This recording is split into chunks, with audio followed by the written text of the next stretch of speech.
Welcome on board to another edition of the Etihad Cargo Connections. Today we speak to David Marnane about his horse Freescape that's coming to Dubai for the Dubai World Cup Carnival. Welcome, David. Hi, thank you for having me. It's a pleasure to be here. Thank you. So David, let's start off by asking you the same usual questions, which is where were you born and where did you grow up and how did you get interested in the sport of kings? I was born in Tipperary in Ireland, which is synonymous in Ireland with horses. Coolmore, Ballydoyle, a lot of very big trainers, a lot of both jumping and flat. They're all here. It's a very good land for horses, so that's kind of why there was a lot of horses. There's a lot of horses here. There's a lot of limestone in Ireland, which is really good for their bones. So that's why we're very lucky with that. And so I was born in Tipperary. My father was a farmer, and he owned a pub as well, and did a few different things. But he owned a farm, and he was always interested in horses. And when we were young, we would have had ponies and that sort of thing. And then when he got a little bit older, he ended up buying a racehorse or two as a hobby. And that's kind of how we kind of got involved with it. That was the catalyst for it. There's three brothers. I have two other brothers. And so there was, when we were growing up then, we all took kind of different leagues at it. And as we progressed in life, my brother, he's one of the leading, he's probably one of the leading breeze up consigners in Europe. Bancha House Stables. They sell 40, 50 breeze up horses every year. And then my other brother Ed, he's very good at race planning. He was also the editor of Al Idiot, which you'd know. So he was the editor of that for a good number of years before coming back to join us here in Ireland, where he helps out, does everything. So that's really how we kind of got involved. And then I sort of got involved through, I started off, riding the ponies, and then that progressed to riding some of the race horses. And that progressed to getting a few rides on the track where we were quite successful. And I ended up riding for Dermot Weld and Noel Mead, which were probably two very, very big trainers here in Ireland. So we rode, I didn't ride for long. I rode for about 4 or 5 years, but had a lot of success. I was runner-up in the championship. Wow. And it, we had plenty of success, but always wanted to do something else. And so after about 4 or 5 years, I was very lucky, and I got offered a job with Ciarán McLaughlin in the early years in Dubai. And my wife Mel, so the two of us got a job each. Yeah. And the usual effort, we were to go out for 1 year, and 10 years later, we were still working for Ciarán. He was an absolute gentleman. We loved every minute of it. Mel ran, one of the barns for him, and I rode some of the race horses, and we just had a good time. And he was a great boss, and there was a lot of success at the time there. Ciarán was champion most times then. So we stayed there all the way through to till about, I think Doug took over as trainer. So I think we spent a year with Doug as well. And we enjoyed that as well. Doug's, brilliant trainer as well, and fantastic guy. And we really enjoyed it. But in the meantime, we had 3 kids who were a school going age at that stage. Yeah. So we decided to, what do we want to, so we decided to bring them home to Ireland where they went back to school. And so then I started to train at home. It was kind of always something I wanted to do. And so then I started training, and we started off with, 5 or 6 horses, and like everything else, it was, we had a couple of good years, and 5 became 15, and 15 became 30, and, but we hover around that number. We hover around sort of 30 horses around there, all which is good. Which is fantastic. And now you've settled back down in Ireland. How did Freescape come to you? And could you tell us a bit more about who owns Freescape? Okay, so Freescape is owned by McGettigan's Management Services. So the pubs in Dubai. Dennis McGettigan, he's a good friend of mine, and he's big businessman in Dubai, obviously. They've got pubs in Dubai and Abu Dhabi and all over around the world. So Dennis is very interested in, loves the horses. We had a very good horse a few years ago called Settle for Bay, who won in Royal Ascot, owned by Dennis and another partner. And so anyway, my wife actually bought Freescape many years ago, a few years ago now. So I was in America and they rang up and he was in a sale in Ireland, and she wanted to buy him, so we bought him. He was quite cheap. I think he was 20,000 euros or something like that at the time. Wow. You know, and when I got back from America, I loved him. He was a really nice horse. And he's always been very straightforward, you know, he was fourth the first day in a good winner's race, first time out as a 2-year-old. And he was always a very big horse. So to run well as a 2-year-old would have been, you know, he was always going to progress, put it that way. So he was fourth the first day, I think, and then he was third up the Curragh on his second run. Then he won his maiden, you know, which is a tough thing to do in Ireland. If you win a maiden, they're usually a pretty good horse. So anyway, then, and he literally he actually ended up going to Dubai. So at the end of his 2-year-old career, into his 3-year-old career, he went out for he ran in the Meydan Classic trial, and he was finished 5th or 6th in that, having his first run. And then he was a very solid third in a pretty good Meydan Classic on the turf in Meydan. So then we kind of knew we had a pretty good, solid horse. And we also knew then that we also had a horse that loved traveling and that like Meydan. So, you know, so I think that, and that was very good, because we've always, every year since we've been, you know, Dandy Boy won at Meydan on the opening night, I think it was. So ever since then, we've always tried to have horses good enough to go back. We don't train many, but we try to train, you know, nice, good quality horses. And so we've been very lucky to have at minimum one horse to go back. Some years we've had 3, 4 horses, you know, anything between 1 and 4 horses. So we've had had runners in the carnival every year since we started, which I think is a pretty big feat, because that's going 10 or 12 years now, you know. And we've had a lot of success. We brought 3 horses out one year, and all 3 of them won. Which, you know, and as you know, to win at the carnival is very difficult. So to bring 3 and win with the 3, you know, but we've had some very good horses out there. You know, Elaval won twice out there. He was second in the UAE Derby on World Cup night. We've, you know, James, he's won out there. Nocturnal Affairs won out there. Plenty of winners. It's a very good hunting ground, but I like it because it's very consistent, though. We know the ground is going to be lovely. We know where the races are. We can work our way back from them. So anyway, so going back to Freescape then, so we knew then that he liked the place.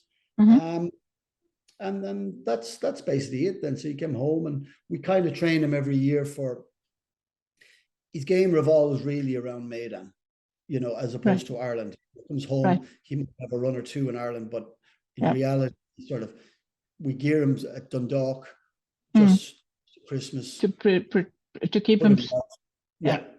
And then he goes to Meydan. I mean, you know, while he's never won out there, he's run very, very solid races. You know, very solid races. So, you know, he's beaten. He had 2 runs last year. You know, he was beaten 2 lengths in a Group 2, and he was, and then he ran a Group 1 race, I think, and it was he's beaten 5 or 6 lengths. You know, they're good runs. So he's a good horse. Sounds like it. And is it that your experience in Dubai sort of helps prepare him accordingly for that run? Yeah, I suppose. Look, you know, we have a tendency here to plan for races, which you know, Dubai sort of, you know, fits in with that, because, you know, we like to plan back. So we would have known, like, you take him for instance. So he's had the whole summer off. He ran in came back from Dubai last year. He had one run in the all-weather finals, which was a valuable race and a good race in England. And then he's on his holidays. He said his holidays thing, and he comes back. He was fourth in a comeback race. Perfect run, and then steps up with every run. He's beaten a half a length, and then he wins well the other night. So it's all based to Dubai. And I suppose first of all, yes, we've a very good experience of Dubai from obviously from working there. From the two of us working there. But I think even probably more so than that, we have a lot of experience with a lot of runners now, and we kind of know the type of horse that's needed, type of horse that's not needed. There's certain horses are not suited. They're not going to work. It just doesn't work. Yeah. So you really, in my opinion, you need quite a relaxed, horse that can step off a plane and move into a new stable and settle right down. And is probably not that keen and isn't too busy in races. You like them to be pretty relaxed over there. So we kind of, I suppose, looking back over the years, we know the horses to bring out. We work back from it, and we pick the right horse and try to do the best we can. Brilliant. And so going back to Freescape now, he's raced on 16th of December. When does he fly to Dubai, and what are the races you've got chalked out for him? Okay, so he flew to he went to the UK yesterday. He's in the UK today all day, and tomorrow morning at like 9 o'clock he'll go to the airport in I think it's Heathrow or Stansted, and then he'll fly to Dubai. It's what is it, 7 or 8 hours. So it's actually not that. Once he's in the UK, it's actually not a bad. It's quite an easy trip for them, especially for a horse like him. This is his 5th carnival, so he's pretty well used to. He knows the gig. Even yesterday when he was coming out of the stable, he kind of half suspected where he was going. About it. So I don't blame him. It's 3 degrees here and raining at the moment, so he's pretty excited to go to Dubai. Let me tell you. So he lands in Dubai. We've penciled in the Al Rashidiyah on the 13th, which is 9 furlongs. That's it's a race he ran in last year. He was 4th behind, 3rd or 4th Lord Bitters, who's a remarkable horse in the UAE. So he'll run on that night. Then runs back 3 weeks later in another group race over I think 12 furlongs, and then he has another run 2 weeks after that, and then he runs in Super Saturday. So he's we have a good schedule. He's got 4 races. And then he comes home, and then he will run in Newcastle, which is our all-weather finals, which is it's worth $250,000. I think it's sterling, so it's a very valuable race. So he'll run in that race, and then that's it. He goes on his holidays again, and he's quite remarkable. Yeah.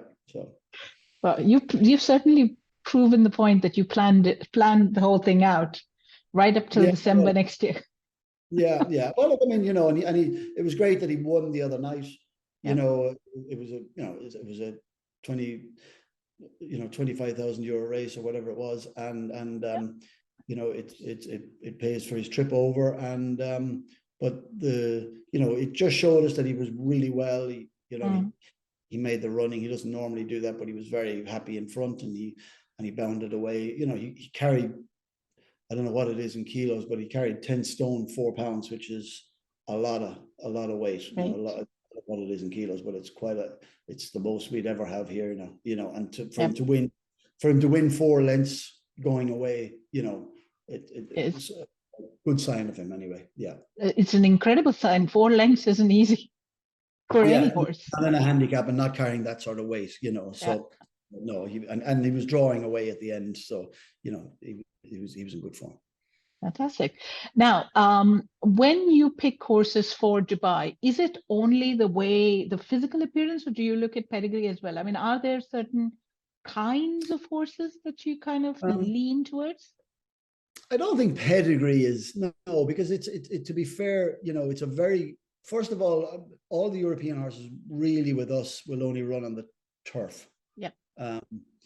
Now that said, 3 years ago, 2 or 3 years ago, we had a very good horse called Tato Key, who we sourced from South America. And he landed in Ireland, and he had no problem running on the dirt. He was second in the Group 2, and then he was third in another Group 2, and then he ran a World Cup night. So he was a very good horse on the dirt. But he was bred for the dirt, and he raced on it. And it's no problem to train him. Training for the dirt, once they're once they're bred for it and they're used to it. But the likes of Freescape, we'd never run him on the dirt now because he's a turf horse. It is a different turf. The dirt is different to the all-weather, and you really need a certain type of horse that obviously jumps and can get out and get up there.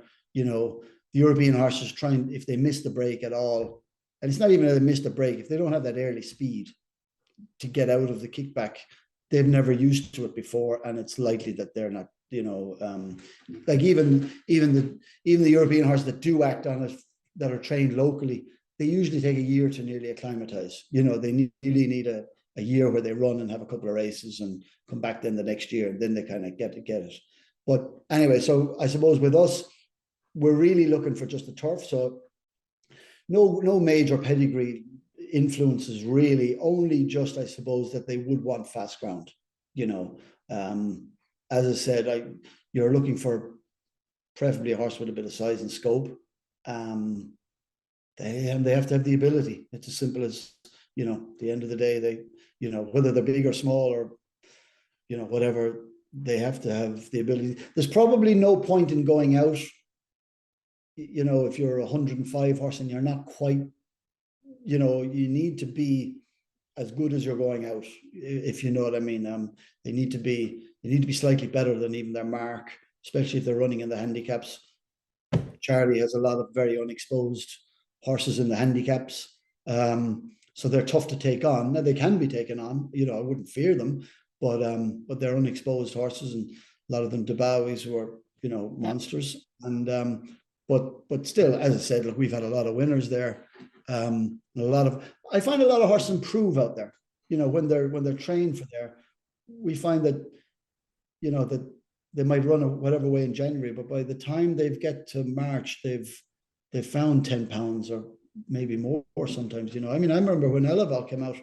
Eleval had 3 or 4 runs as a 2-year-old, and then came back and won a Meydan, and then on the opening night in the Meydan Classic Trial, he won that easy, and he was probably only rated, I'd say 90 or something, and wow. He ended up at the end of the Dubai Carnival running the UAE Derby and finishing second, so he improved, he tremendously. found 14 pounds, I'd say more, so wow. or even more, 20 pounds, because he would have been, I think, he'd have been 110 horse or something like that coming out of Meydan and World Cup night, so horses do improve, but as I said, you probably need a horse with the right character that's happy to train there and eat there and relax there. Relax. I think you've hit the nail on the head. You need the horse to relax, so he it puts him in the right mind frame for him to actually pick up the weight and pick up the atmosphere. Correct. Yeah. Look, it's a new thing. It's a big track. If they're sweating going to the track and worrying about everything, they're going to fall apart over it. So you really need a horse that's got a bit of confidence and got a bit of something about them. So. Could you tell us a little bit more about MRC, a syndicate that you set up every year? Yeah. So look, last year we kind of sat down and we had to think about where the good horses come from. We've had 2 Royal Ascot winners, and Freescape and some of those good horses that went to Dubai, and where they all came out of. And really they all came as yearlings in the yard originally, and not for a lot of money. Some of them,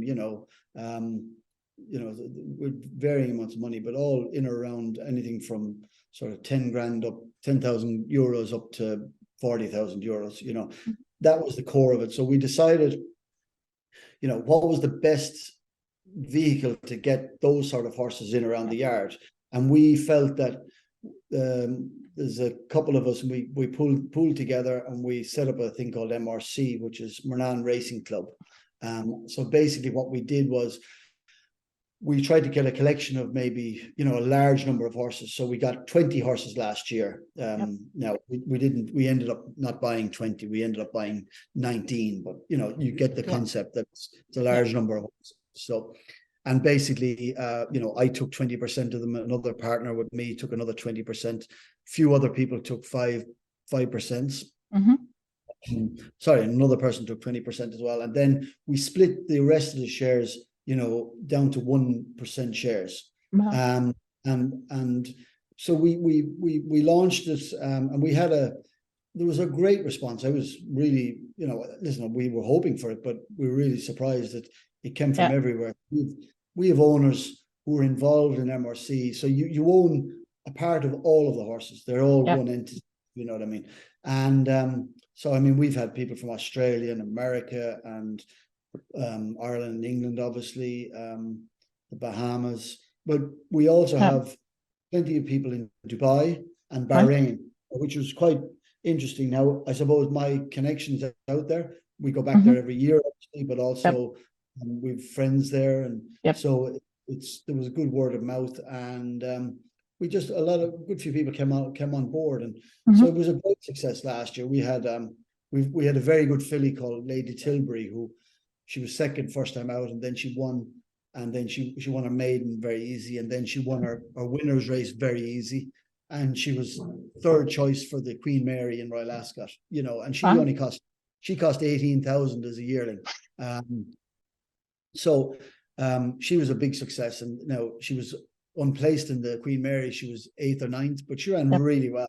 And then she ran really well in the Lowther in York as well. And she's been, you know, she's a lovely filly. She's highly rated. She's rated 98. And she's only a 2-year-old. And especially in Ireland, it's quite hard to you know. That's high praise. Yeah, they have to run pretty well to get to those. So, you know, she's a very good filly, and she looks like she's going to be a 3-year-old. And there was a good bunch of other horses there as well. Asher Crypto won. We've had winners, but the team had you know, it's really about a bit of fun, with a return. You know what I mean? So basically we're going to move all of them on as they're at the end of their 3-year-old career, and there's a set training fee. So everybody knew what the finances were. Everyone knew the beginning and the end. It worked really, really well. We had great fun. We even had a launch night in Dubai at the carnival, one of the nights of the carnival, and we got 30 odd people stayed in Meydan Hotel, and 50 people. Meydan gave us a box, and we had 50 people up at the box. So it was brilliant. We'd 5 days in Dubai last year, and that was fantastic. And we're going to do the same again this year. I think around Super Saturday, one of those meetings there. We're going to do this. We're going to bring out, you know, MRC from last year, and we've set up another one for this year. It's a separate one, but a lot of people come in on both of them, if you know what I mean. So, and a lot of new people as well. So we bought 12 so far this year. I'm going to go to the Breeze Up sales later on and try to buy another few at that. But it's a great concept. I'm probably frustrated a little bit that one of them didn't make. We had one earmarked for Dubai for this year for the Meydan Classic. I think the Classic Trial we've won the Meydan Classic Trial twice, with 2 different horses, and I think Elavel won it, and a horse called He's No Saint won it, and I'd love to. We'd hope to bring one of MRC horses back for that, but unfortunately he picked up a niggly injury, and he won't make this year's one. But look, you know, we'd like to have, you know, one for next year anyway. You know, we'd like to have one for next year anyway. So we'll see. But it's a great concept, and you know, if anyone is interested in getting, you know, just drop us an email. You know, we have a package on it to explain the whole thing, the whole concept. Sounds like a plan. We'll include it in the description when we post the video online as well, and we'll mention your email address. Super. Yeah. We will definitely do that. Yeah, no, it is a good concept, and I know, and I mean, I'm putting my money in. I pay for 20% of it as well, so we're not, we put our money where our mouth is, put it that way. Yeah. So it is good. I mean, for the guys to have a very fancied runner at the Queen Mary, in the first year, these are, I don't know how many thousand horses are sold, and how many thousand fillies are sold every year, and 18 of them rattle down the straight at the Queen Mary, so it shows you how difficult it is. It's difficult. It's not an easy game. It's really not an easy game. That's why you need numbers. That's why we felt we needed numbers. You need to get, unless you're buying that top end, that 100,000 plus, we felt that we'd like to buy sort of that. We were spending an average of sort of 35,000 on the horses. That was giving us if one wasn't any good, it's not the end of the world. But the whole key is that it's a numbers game. It's trying to, and then we sell or we move on the ones that are not so good, and we try to focus on the good ones. Whittle down to whittle down and keep the good ones. Number. Exactly. But the biggest thing about MRC too is it's really about engaging, and there's a lot of networking going on, and there's a lot of in amongst themselves as well. People who didn't know each other before are now the best of friends. They've had a good time in Dubai. They've had a good time in Ascot. They've had a good time in York. In Ireland as well. So it's very good. It's very good. It sounds like it's a lot of fun. Yeah. No, it's great. It's great. Hopefully we've got a couple of Royal Ascot 2-year-olds up there this year. They bought well this year now, and I think we've some very, very nice horses from last year, but we've also some nice 2-year-olds or yearlings now, and so hopefully fingers crossed. Fingers crossed.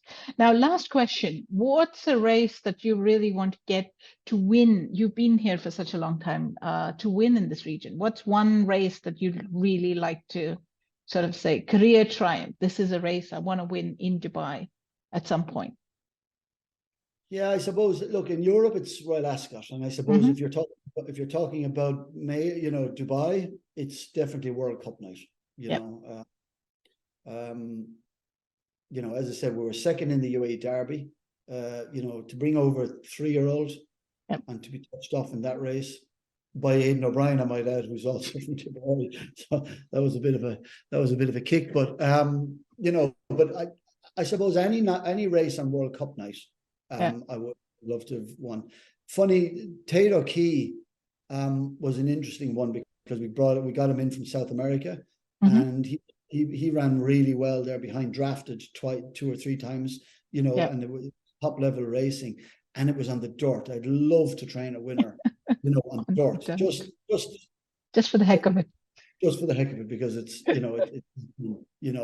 but we came pretty close with him now, and someday I'd like to go back and get another one of something similar to him and see if we could give it a go. Sounds like a plan. Thank you very much for joining us today. It was an absolute pleasure talking to you. Thank you very much for having me. It was a pleasure to talk to you. Fantastic. Thank you so much.